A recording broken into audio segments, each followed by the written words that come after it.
First of all, welcome to everybody. My name's Alison and I'm here with some colleagues of mine. And primarily, as you all know, it's about our deep concern about the climate and ecological emergency that we're in. And the format for the hour will be as follows. We're going to do a few little introductions and a little bit of housework. So Tamsin will be telling you a little bit about the technology. Rania is going to tell us a little bit about the speakers and introduce us. Welcome, Lloyd, welcome. And I'm going to tell you about the rationale for the questions, because it was wonderful. We got completely overwhelmed with questions. We had 50 and we've had to reduce it down, but I'll tell you the process in that. Just a bit about time management, because we've only got an hour. And we would like to work with neutrality and equality in the way that we're working, and fairness. So we're rotating who's first and who's last constantly. So each MP's first twice and each MP's last twice. And we're going to limit the answers for each MP to 2.5 minutes. And I'm sorry about that in advance, but it's the only way we could realistically, if you like, honour all of the questions that we've had, asked.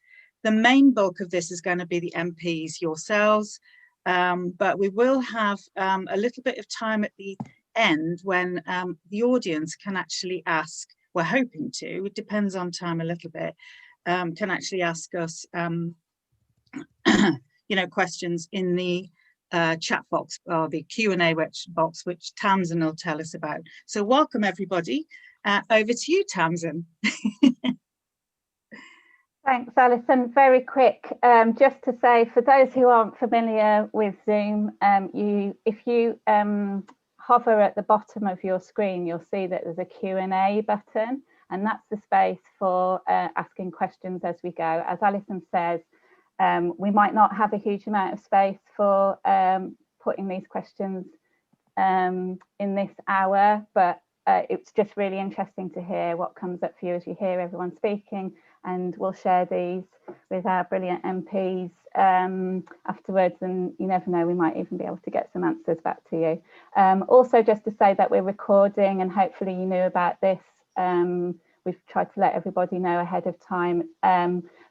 Nobody who's joining as an attendee will be appearing on screen, and we won't be able to hear you. So hopefully there's no concerns around privacy, but if there are, let us know. There's an email with your Eventbrite details.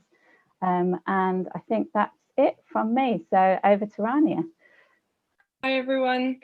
So at this event we will be hearing from the three MPs of Brighton and Hove, so Peter Kyle, Caroline Lucas and Lloyd Russell-Moyle. So to start off, Peter Kyle is a Labour Party politician and former charity sector executive. He has been the Member of Parliament for Hove and Portslade since the May 2015 general election. And since April 2020, he has served as the Shadow Minister for Victims and Youth Justice. Caroline Lucas has twice led the Green Party of England and Wales and has been the Member of Parliament for Brighton Pavilion since the 2010 general election. She was re-elected in the 2015, 2017 and 2019 general elections, increasing her majority each time. And Lloyd Russell-Moyle is a Labour Party politician who was elected as the Member of Parliament for Brighton Kemp Town in the 2017 general election. He retained his seat in the 2019 general elections, and he previously worked at the National Youth Agency and chaired the Woodcroft Folk and was Vice President of the European Youth Forum based in Brussels. So next I will be introducing the Climate and Ecological Emergency Bill. So as we all know, we are in a climate emergency, and the government recently, last May, declared so. Although it seemingly called for urgent action, not enough has been done since more than a year. Indeed, the CCC's 2020 Government Progress Report has said that policy implementation has not yet met the required ambition. Therefore, we are not even on track for the current 2050 net zero target. So what is the CEE bill, and what does it call for? So in a nutshell, the Climate and Ecological Emergency Bill calls for the UK to make and enact a serious plan. This means dealing with our real fair share of emissions so that we don't go over critical global rises in temperature. It calls for our entire carbon footprint to be taken into account. That means in the UK and overseas. It calls for the protection and conservation of nature here and overseas along supply chains, recognizing the damage we cause through the goods we consume. And it calls for those in power not to depend on technology to save the day, which is used as an excuse to carry on polluting as usual. In order to meet the bill's objectives, a temporary emergency citizens' assembly will help the UK government and UK Parliament decide the measures to include in the strategy. The Assembly will empower MPs to take the necessary decisions and also allow people to have a real say in a pathway of a fair and just transition to a zero carbon society enriched by a thriving and natural world. Sarah, Tamsin, Les, Rosie, Alison and I, who are the organisers and presenters of this event, will each be asking one of the 6 questions addressed to the MPs. And I will now pass it over to Alison. Hi, everybody. I just want to give you a little bit of background about what we did with your questions. We had not quite 100 people wanted to come to this. At the moment, we've got 58, so hopefully people will keep joining. But we ended up having 50 questions, which was quite overwhelming. Given the time. So what I did with them, first of all, was I put them into themes. So I had themes of resilience, mitigation, adaptation measures. I had a theme of transport, and I put them in a theme of national government action on climate emergency, protection of our countryside and ecosystems. And then there were also a lot of questions that really are kind of more council-based than actually for the MP. So they weren't about national or UK strategy, they were more about local things. So we do recommend that you actually ask them to bang the table, which is a, I don't know if we can put that in the chat for people to actually access, but it's a council thing where you can put forward your views for our current citizens' assemblies, which are going through right now. And then what I did was I put them online to all my colleagues. We all had a look at them. We all had a think about them. We got together. We spent 2 hours. And what we did was we ended up narrowing down 50 questions to 6 by just sort of thrashing it out. So what we hope is that we've honoured in a sense the essence of everything and encapsulated what people wanted to ask as well as possible. And we humbly apologise if we didn't, or you don't feel unheard, because it's time at the end for questions. So if please do. So we're now going on to me asking the first question to our MPs, which have you've already had. And as we know, we're making the order different all the time. And Rania very kindly has offered to time it, which I know is a bit funny, and I'm sorry about that, but that's kind of how it is. Right, first question. Many of the people who are joining the session to hear your ideas are extremely scared about the future. How much of a priority is the climate and ecological emergency for you? And the reply order is first with Peter Kyle. Thank you. Thanks so much, and welcome to my home. It's one of the nice things about this is being able to welcome people into your home for meetings like this. It's a huge priority for me, and actually it goes way back to actually when I was a young person myself. The first job I ever had was at the Body Shop's head office when I was 18, working for Anita Roddick, and immediately threw myself into the campaigning. The thing that drew me to the company, to work for the company, was precisely the environmental campaign. Back then it was ecological because it was about animal extinction, it was about climate, but not climate change as it was, because we're talking 1989. But it was a thing about things like the ozone layer, and it's about acid rain and other of these sorts of campaigns, which really were laying the foundations for where we are now. I had that drilled into me by Anita Roddick back then, and I've always taken it with me into all the jobs I've had subsequently. So when I became a candidate in 2013, within a week of becoming a candidate, I had endorsed the Rampion project. But not just this, and this is what's important about me, is that I went also up to Glasgow, up to Edinburgh, and met with the Green Investment Bank to understand how these things are funded, how we structure them, how we make these things an absolute reality. Because I want to be a politician that doesn't just campaign for things, but can actually understand how things get delivered. So all of these things have driven all the way through everything I've tried to do since before I got elected, after I got elected. And then just very finally, if I have 10 seconds, it's that I don't talk about personal life because I don't think we should just expect other people to do what we do. But I have tried to walk the talk myself. The flat here is a Regency flat that I live in here in Lansdowne Place. But I have decarbonised it. I've taken gas out of the flat and understood what it takes. It is difficult and it's expensive, but I managed to actually find a way of doing it and electrify the house and have it on a renewable tariff.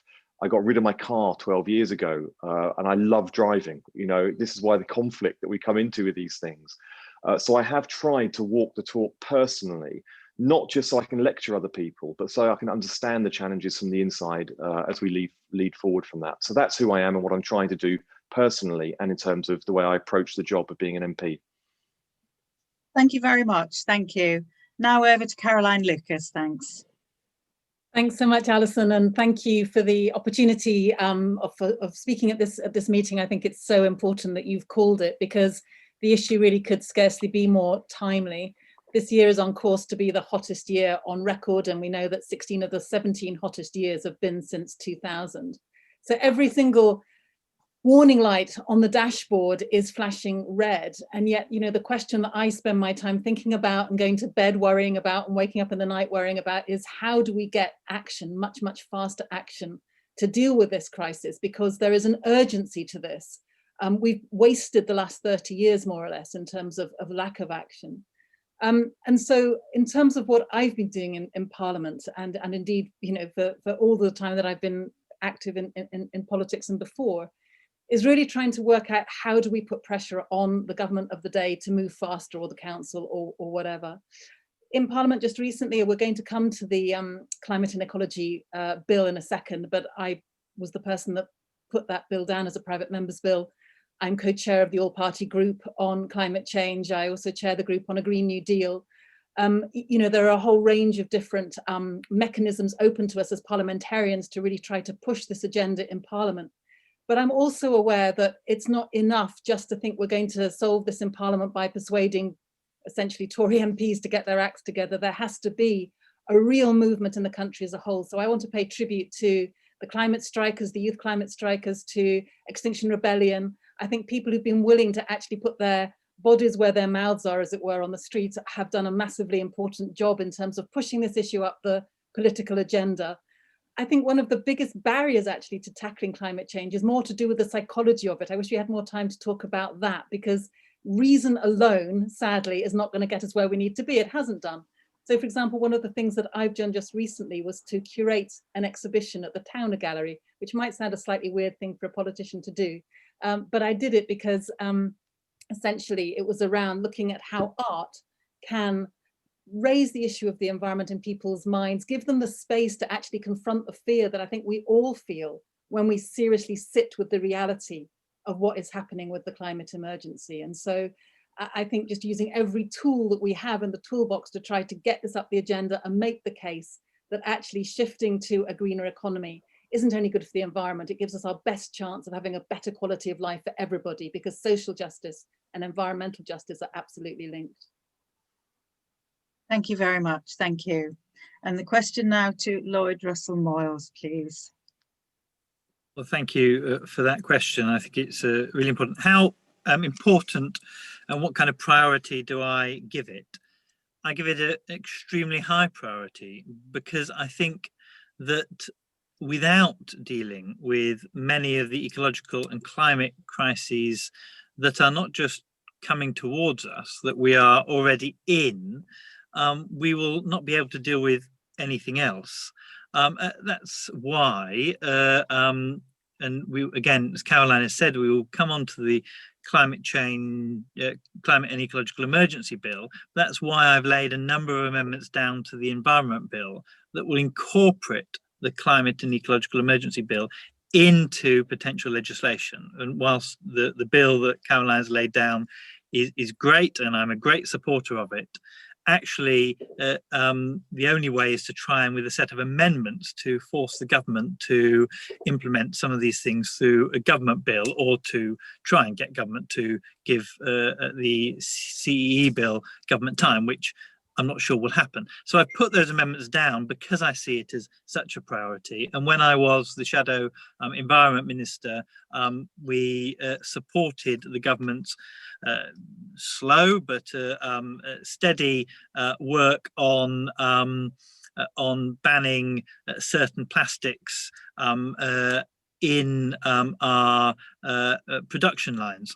But more fundamentally, before I became Member of Parliament, one of the areas that I had long worked on was international environmental areas. I had attended the World Summit on Sustainable Development in 2002 and continued to monitor the progress, particularly around our oceans and the plastic soup that we have in our ocean at the moment that is killing ocean life.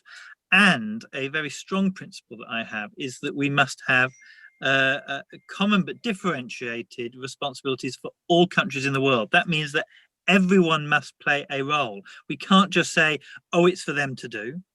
And equally, we can't just expect our own actions will make a difference. We need to get everyone to take action. And I think that principle at the global scale, but also at the local scale, is important. It's not just individual actions, but we can't just palm these actions off on others. Thank you very much for all the panel's answers on that one.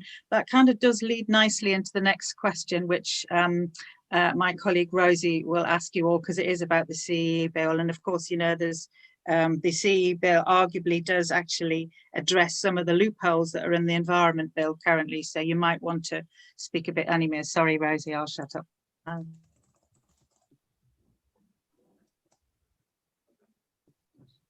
Thank you. The question is quite straightforward. Do you support the Climate and Ecological Emergency Bill that is due for debate in Parliament in March 2021? If not, what alternative solutions do you propose? And following the principle Alison laid out, we're going to go to Caroline first. Thank you. Well, it would be a real example of cognitive dissonance if I didn't support it, given that I'm the person who's putting it down. But I'm delighted that we've got nearly 80 MPs who are now supporting the Climate and Ecological Emergency Bill. And I do think it's important. And while I completely agree with Lloyd that of course we need to put amendments to every single piece of legislation that we get our hands on as we go along, nonetheless, the Climate Change Act started in a similar kind of way with early day motions, with private members' bills, and then it became legislation that the government of the day backed. Now, I know we've got a steep slope ahead of us to get the government to accept this, but nonetheless, I think it provides a real focus for all of our campaigning and all of our mobilizations in the weeks and months to come. And just to say why I think it's so important, the Climate Change Act, when it was introduced in 2008, and credit to the Labour Party for doing that after a big sort of NGO campaign, it was groundbreaking. It did set that first ongoing framework for climate action, but it is now out of date in the sense that it doesn't have the right targets, and it doesn't include enough of the emissions, and it doesn't include nature either.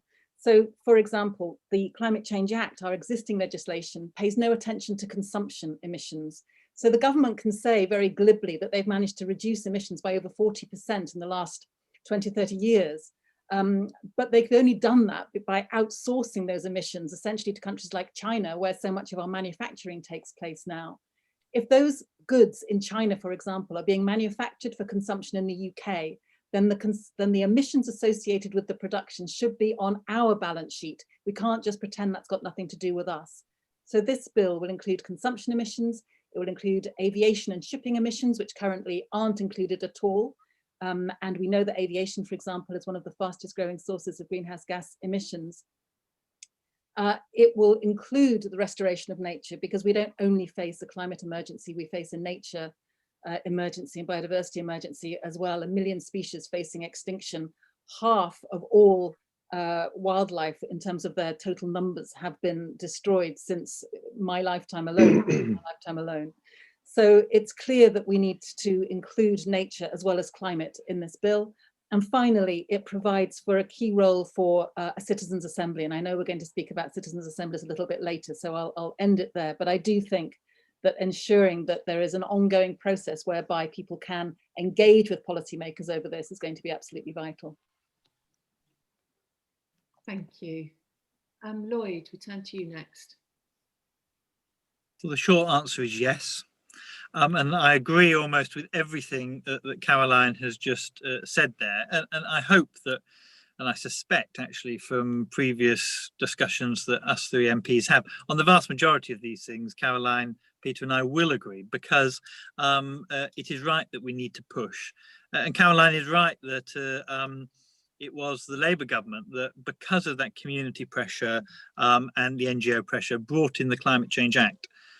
I'm afraid that is because and we're not in that position now, because of course a Labour government is responsive to the public and people pressure and trade unions and community groups, because that's of course how the Labour Party grew out.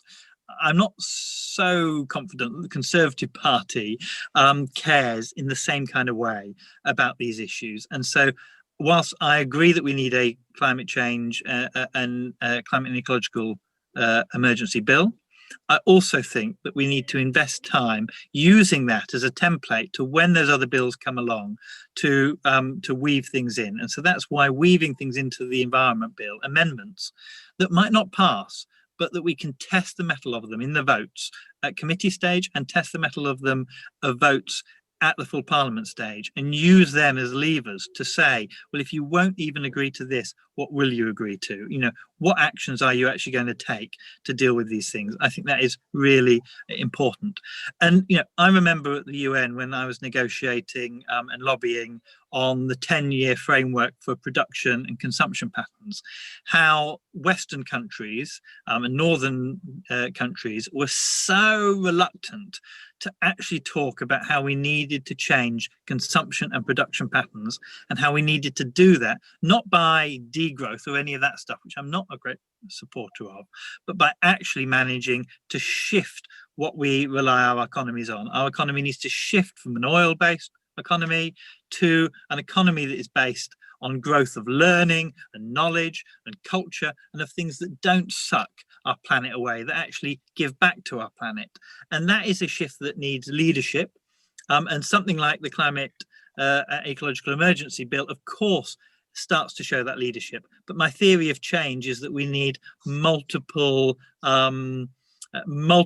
places to push. We need to be pushing with campaigners. The XR campaigners need to be pushing. We in Parliament need to be pushing with amendments and bills, and we need also businesses, and bring businesses on board so that they can push as well from their angle, because I believe that this is a whole country approach, and that means that all different sectors of the country need to be pushing and need to be pushed. Thank you.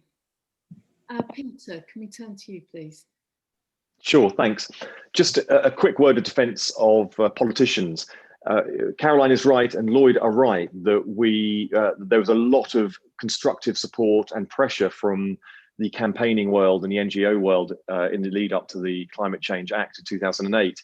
But actually, you know, that you weren't knocking at a sort of closed door. The door was open, and actually there had been a huge amount of leadership from within politics and a lot of pressure from within Parliament and from within government itself, both upwards and coming upwards, kind of facing downwards. And actually we achieve these things, whether it is about equality legislation, whether it is about anti-poverty legislation like Jubilee 2000 and Make Poverty History campaign, right the way through to environmental and climate change legislation. We achieve it when actually there is a partnership rather than one side trying to sort of push the other one. And that's what we've really got to aim for right now. That's the lesson that I've learned from this. I do support the aims of the bill. As a front bencher, I'm not allowed to sign the bill, and I'm not allowed to sort of overtly endorse bills that aren't Labour Party bills, but I've spoken to the front bencher responsible, who has said unequivocally that actually the aims of this bill the Labour Party supports. This is a presentation bill, so it won't be voted on, but I am telling you that the power of these sorts of things are really important. I co-sponsored Rachel Reeves' zero net carbon bill by 2050, which was a backbench bill which Caroline and Lloyd both supported. And when the government at the time, because they didn't have a majority, saw that we were getting the numbers for it, and then Labour Party found a mechanism by which they could trigger a vote on it, then that day the government came out and announced their own zero net carbon by 2050 target, to try and upstage the fact that actually it was the backbenches and it was the opposition parties that had delivered it. Now, of course, because of the political settlement, we don't have that opportunity now.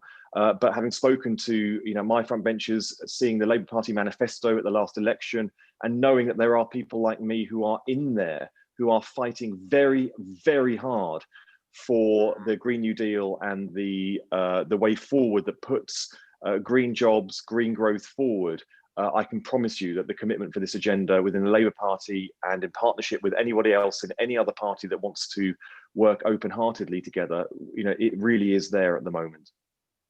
I've got a stopwatch in front of me, so I stopped dead on 2 minutes 30 then. Impressive. Thank you all very much. Over to Sarah.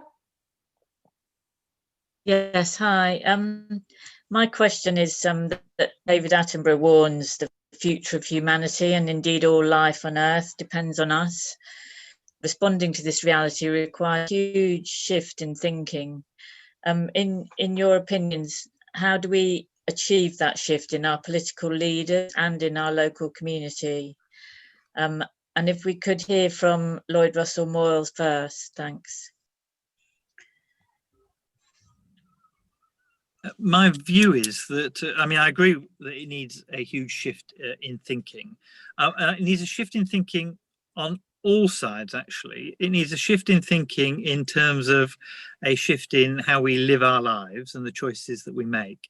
But also it does require a shift in thinking to talk about green issues positively. I ran for a number of years in Bradford a vegan and vegetarian restaurant or cafe, and the point of us running that was not to market it as vegetarian or vegan or animal rights or ecology. All those things were very important, but was to market it as good, wholesome food that was cheaper and that was better for people, and that actually could help effectively improve your quality of life.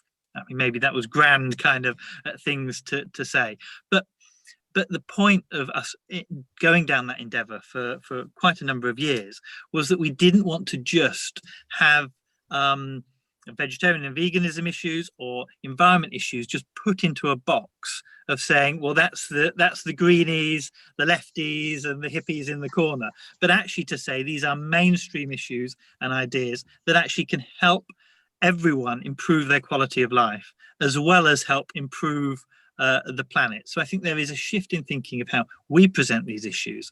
And I think there's also a shift in thinking about how people think about their quality of life and their consumption. And so I go back to consumption and production. Because if we do not change the way that we think about what growth means, so I'm a fan of growth, but I think we need to totally decouple it from the ideas of consumerism and the ideas of oil. And I think that we need to totally decouple the idea that people are better off because you have more products and you have more things around you, because that is fundamentally what is driving a lot of the destruction of our ecological bases in our planet. So those are the things that I think we need to focus on, and we need to do it positively through education, but we also need to do it in a supportive way, so people don't feel like they are being punished, but they are actually being enabled to do new exciting things, to get more in contact with the earth and the planet around them. And I think that there is a role for government to show leadership, but there is also a role for NGOs and, as I said, businesses to be able to really show the way on that. And I think there are a number of examples that we can see where that has worked on a small scale businesses showing the way, and politicians showing leadership. And Peter's quite right about the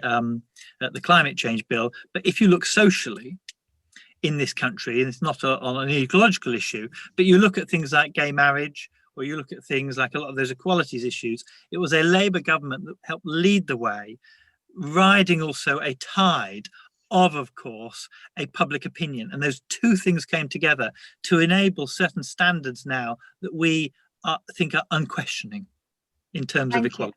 Thank you. Really sorry to interrupt. I just wanted to say thank you very much because of the time. And Please can do. I just go back for a second on the previous question, just 1 second. My humblest apologies, Peter, if I did miss this. Did you say you supported the climate and ecological emergency bill? I know you talked about lots of other really great stuff, but do you actually support that? I missed that, and my apologies if I did. So I'm not allowed as a front bench person, because when I do so now, I speak on behalf of the Labour Party. So I have to be careful about supporting bills that aren't Labour Party bills. It's just a weirdness of the way that our politics works. I am absolutely 100% supportive of what this bill is trying to achieve. The Labour I've called the front bench my front bench and spokesperson for this, who says that all of the aims and objectives of the bill are supported by Labour, and we're looking for vehicles to deliver them. I'm not allowed to write and sign my name to legislation that's not Labour Party legislation, which is why I'm not allowed to do what Lloyd and Caroline is doing, which is actually sponsoring legislation. But I hope in my words and deeds, it's pretty blooming obvious where I'm coming from. Thank you very much for that. I'm sure that yourself and Caroline and Lloyd will have further conversations. Sorry to interrupt you. Back at you, Sarah. Okay. Sorry. Can we go back to the question about the shift in thinking, Peter? To you now. Yes, completely. Do you want I me think to repeat this is, it? Or?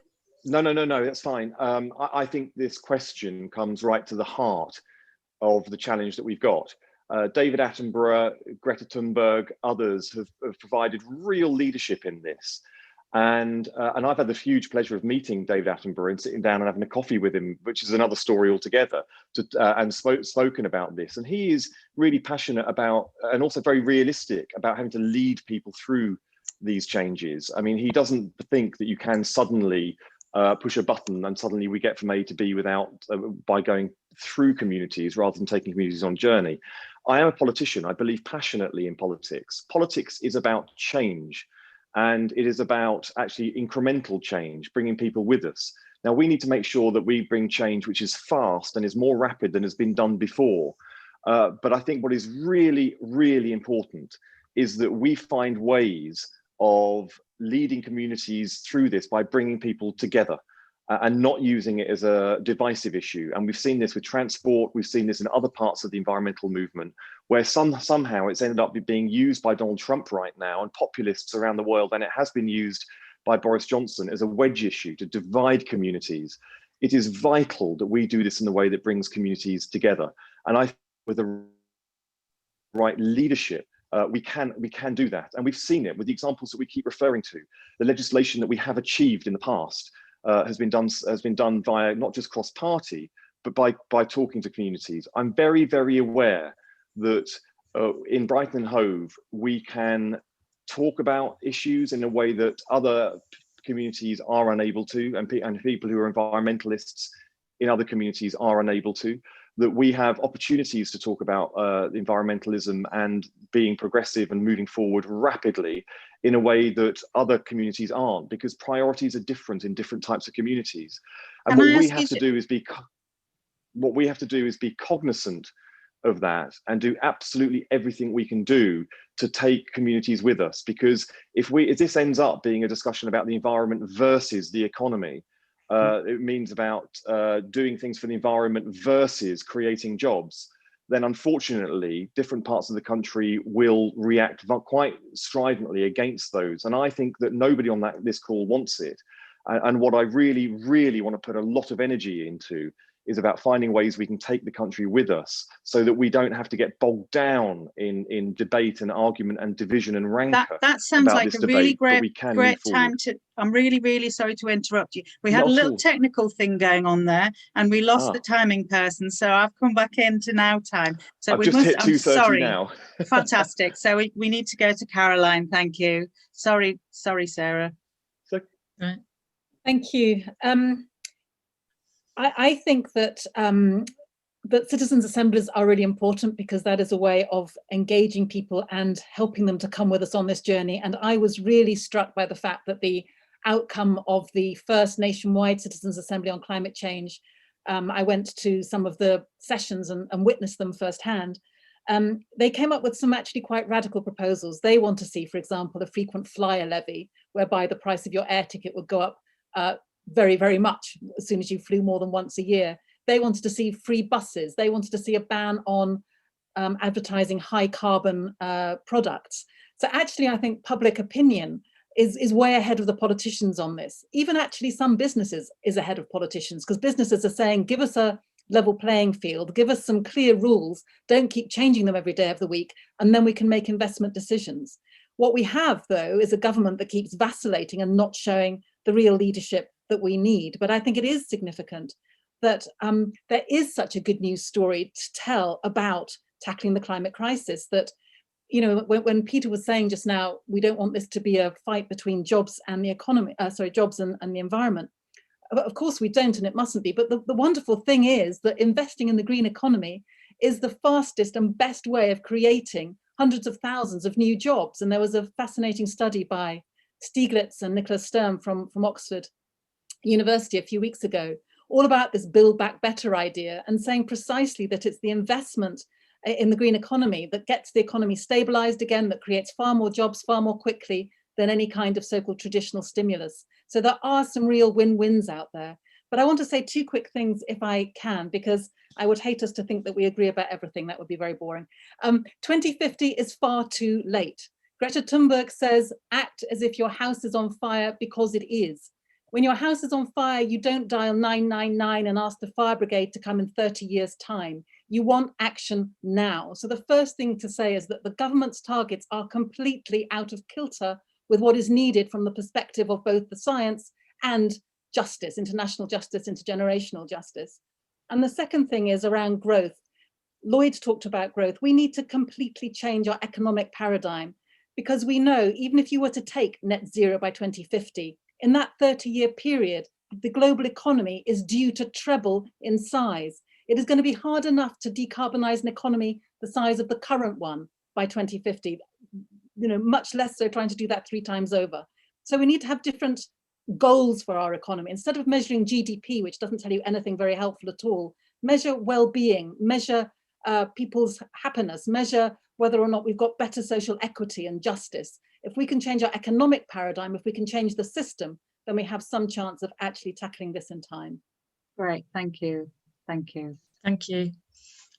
So should we pass to Rania now? Probably need to, and I'm really sorry about this because we've overrun time. We're probably going to have to go to 2 minutes per MP. I'm so sorry because we had a bit of a glitch in the timing. So I'm really sorry about that. Okay, Rania. Hi, so the next question is, how are you listening to the voices of the young people at a local and national level, and what actions are you taking in response to what they are saying? So Peter, Kyle, you're up first. Thank you. This is something that, again, I've been interested for a very long time. I've been involved in setting up 2 youth charities in the past and running them. One international, global, anti-poverty, one domestic, about getting young people with no qualifications into the workplace. Since I've been an MP, I regularly visit every single school in the constituency and do listening exercises and Q&As. You know, this is a permanent, ongoing exercise for me, not because I think it's something I should do as a tick boxing thing for an MP, but it's because I want to listen to the voices of young people. When you say, what do they say? In my experiences, young people tackle the big issues. When I go and speak to schools and sit with groups of young people, whether it be in the Scouts or whether it be in youth groups or whatever, it's very, very rare is it parochial issues which affect them directly, such as homework and so forth. it is almost always about nuclear issues. It is usually about war and peace and conflict abroad, and very, very often it is about the climate change. Very few come to me with very specific policy asks. Most want action and they want leadership on the subject, but very few will come to me with very specific issues about, about different, very specific climate-related policies. But what they are demanding, in my experience, is real rapid change. I was also chair of the further education all-party group, and spent a lot of time trying to make sure that we could invest in young people so that their voices could be heard. And also, I brought in the legislation to try and lower the voting age to 16, 17-year-olds, so that we could actually give them the ultimate right and the ultimate power to be heard, which is actually enfranchisement in our system. Great, thank you. Who's Rania? We can't hear you, sweetie. You have to unmute. Next, Caroline Lucas.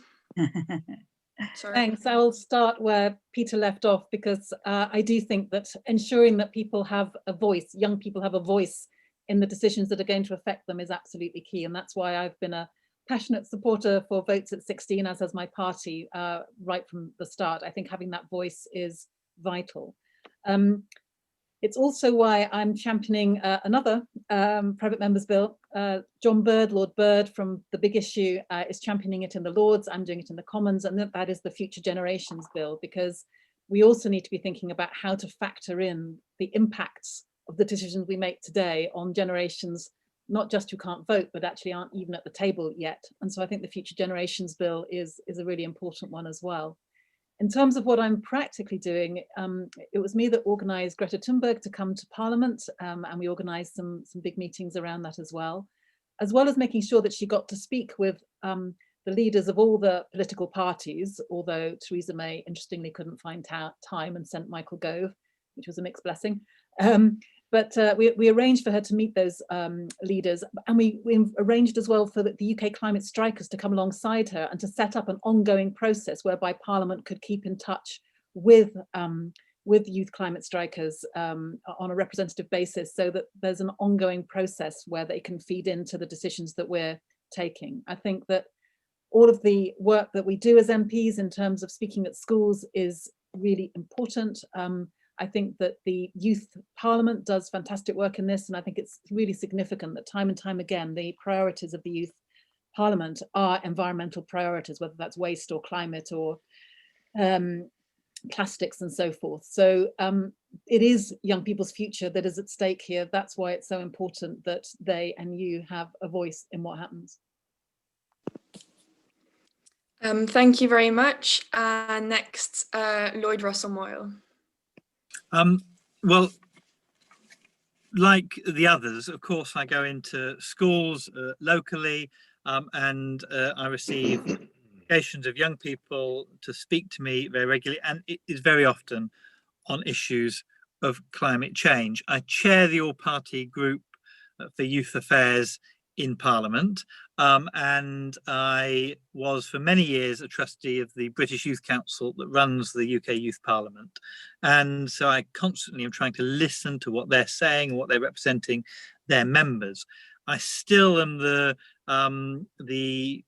legal signatory for youth engagement at the UN, so every young person globally that goes and speaks at the UN, whether it be at UN COP meetings or whether it be at sustainable development meetings, the forestry issues, UN environment programme issues, I sign off to make sure they get their passes, so they get into the venues and they are able to speak at those venues. It's not my job to say what they should be saying. It's my job to help facilitate those young people from around the world, particularly a focus on young people from developing countries, and the Global South, but all young people, to have their voices heard at the very highest level.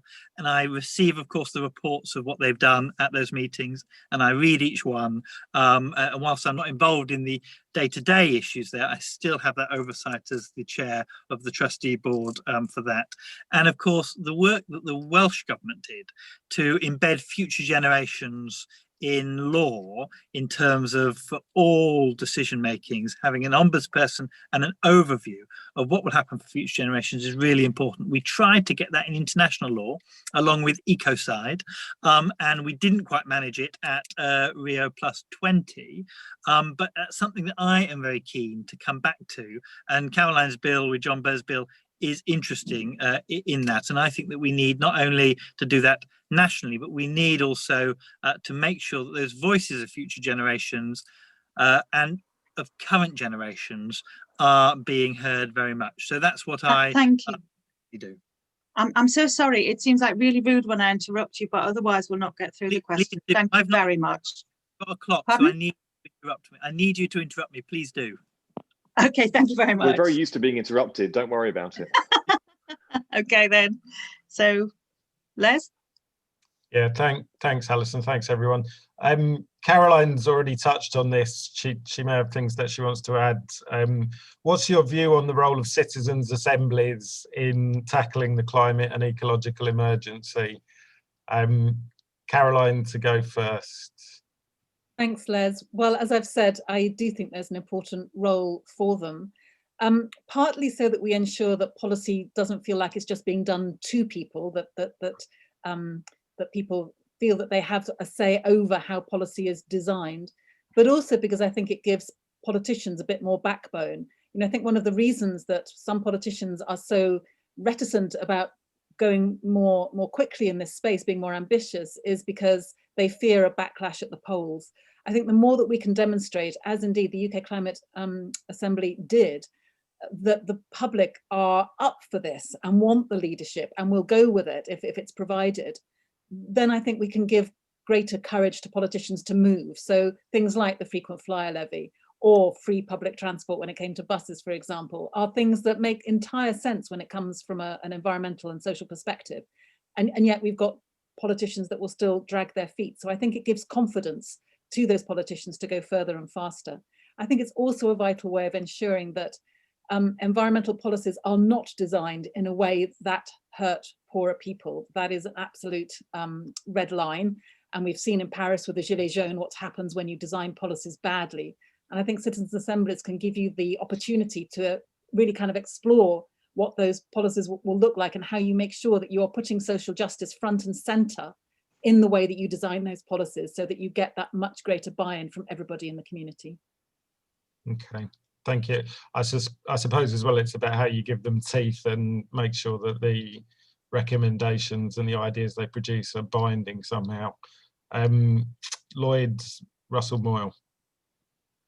I don't think they're a silver bullet, but I think they are a really important part of the makeup of how we develop policy in our country. I mean, I think that we have a real deficit, particularly in Britain, in terms of how we bind those social actors into policy making. You know, our revising chamber, the House of Lords, is not really fit for purpose. And where you see other countries have kind of a stronger social contract with social actors, trade unionists, NGOs and businesses that come together. And you see that at the European level, the European Economic and Social Council, which we did at one point try and rename the European Sustainable Development Council, but that didn't get through, which actually brought together different actors that could actually propose amendments that the Parliament and the Commission in the European Union framework had to consider. It's not that they were binding, but they had to consider them and they had to take them and table them.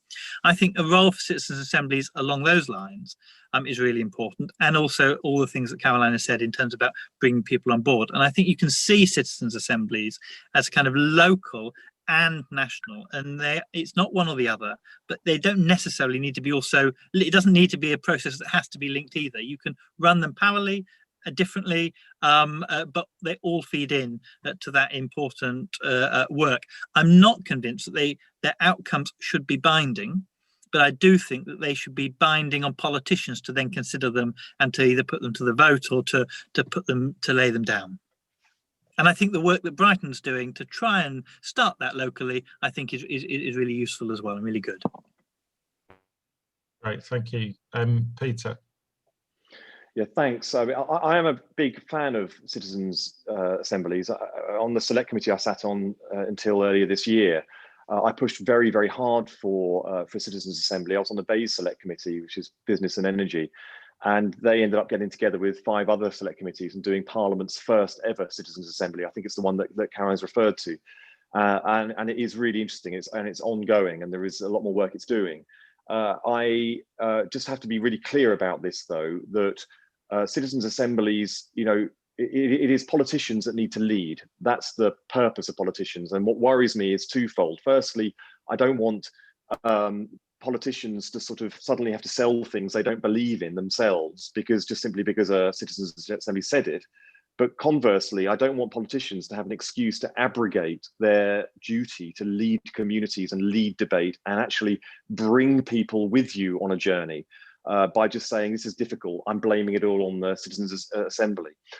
The other thing is that I think the positives from citizens' assembly are just how creative they are, because you get a group of people who look at a very difficult issue and they think about it in a different way. They approach the issue through very different eyes and very different places than people who sometimes, you know, are in politics or are sort of been in the environmental world for a very long time. So the creativity that Caroline has mentioned, a few of the policies already that have come out of them, I think is really good. But we also have to be really wary.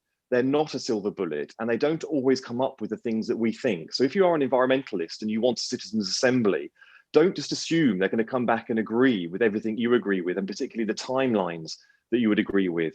You know, I found this to my cost during the Brexit debate, where some of the citizens' assemblies on Brexit came back with things which I fundamentally disagreed with, about the need to stop Brexit and try and re-steer Brexit and so forth.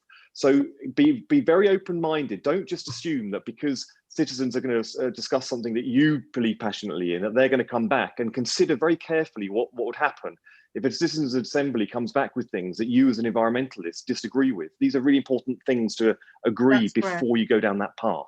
Thank you. Thank you very much. Thank you. And finally, yeah, Tamsin. Your microphone, love. I did that classic thing. Sorry about that.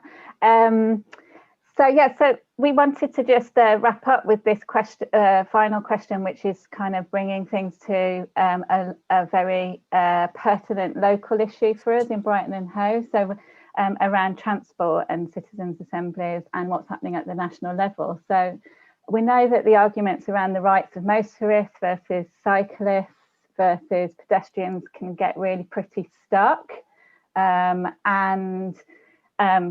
yet 25% of carbon emissions in Brighton and Hove come from transport. So it's something that we need to resolve, and that's why we're having a citizen climate assembly in the city, and we need big change here. So how are you working to address this issue at a national level so that it's not all just left to local councils to try and solve these horrible problems?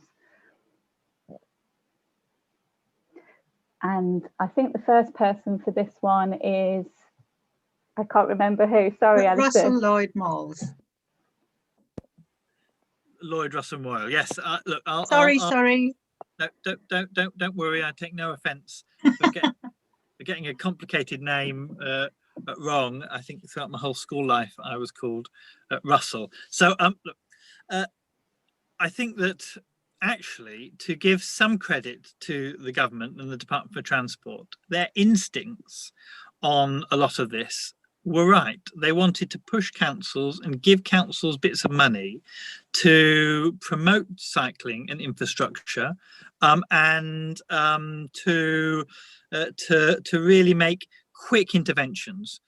And whereas before, interventions often had been held up by a number of naysayers because you had to do consultation before you could do anything to change the guidelines, so you could do experimental orders and changes quickly, not just because of COVID, but because actually that's how you could work things through.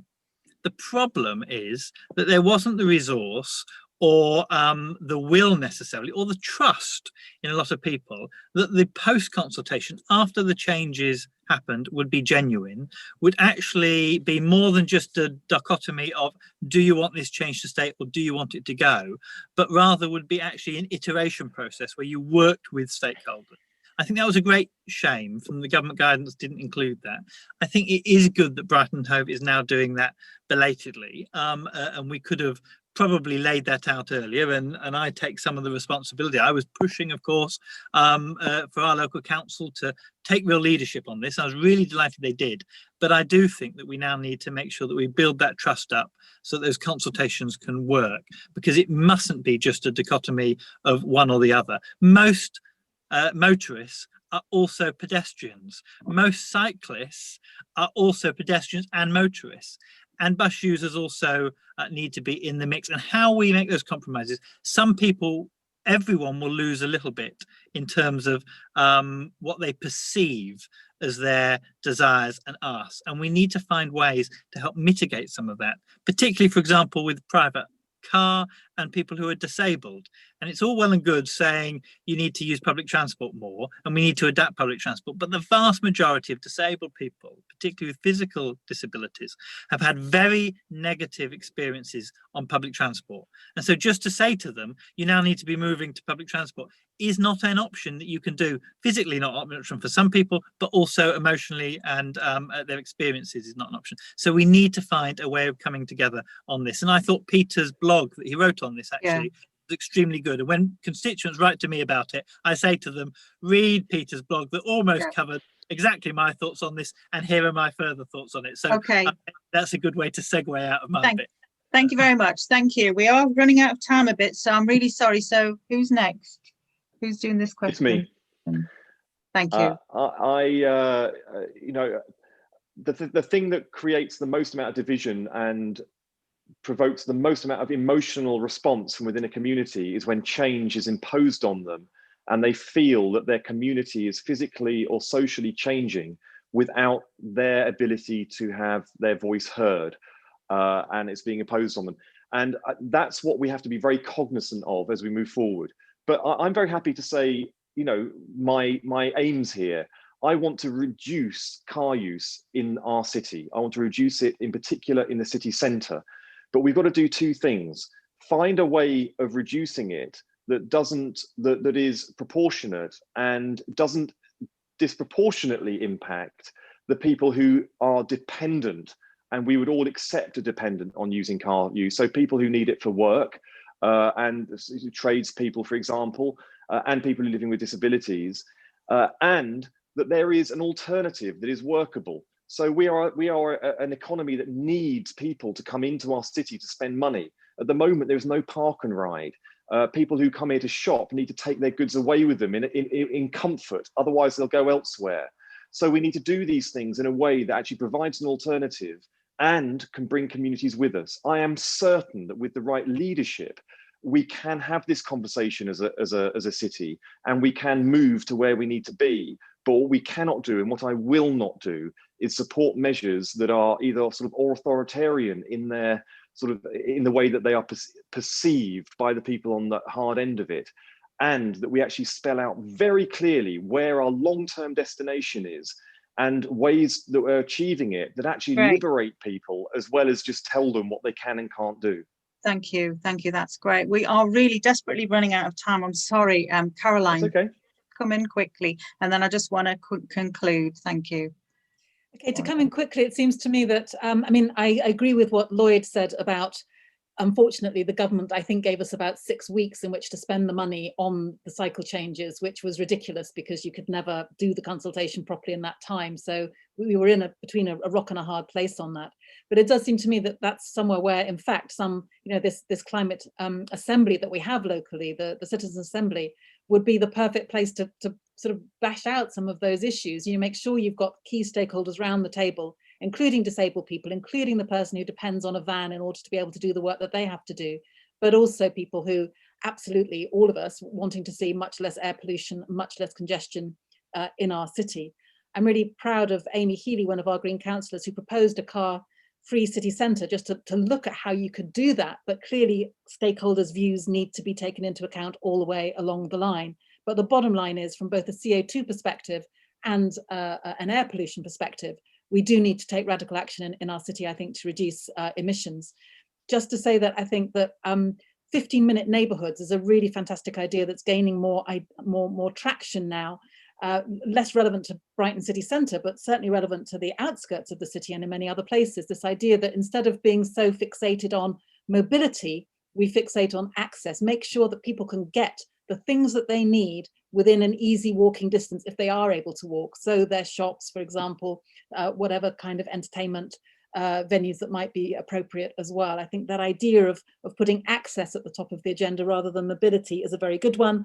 And just finally, because I saw someone mention it in the chat, the Green Party has always been against HS2. We think it's an abomination. We are against the £27 billion road building plan, which we think is ludicrous. And we also think the Arundel bypass should be eliminated. It should not happen. Thank you ever so much from everybody. This is the first time I'll do it. Must bear with us. We had a few technical issues. We'll sort them out for next time. There is a live poll. Thank you very much for coming. And I'm sorry the timing went out a little bit, but we had the poll's coming. Here we go. Great. And thank you very much, MP.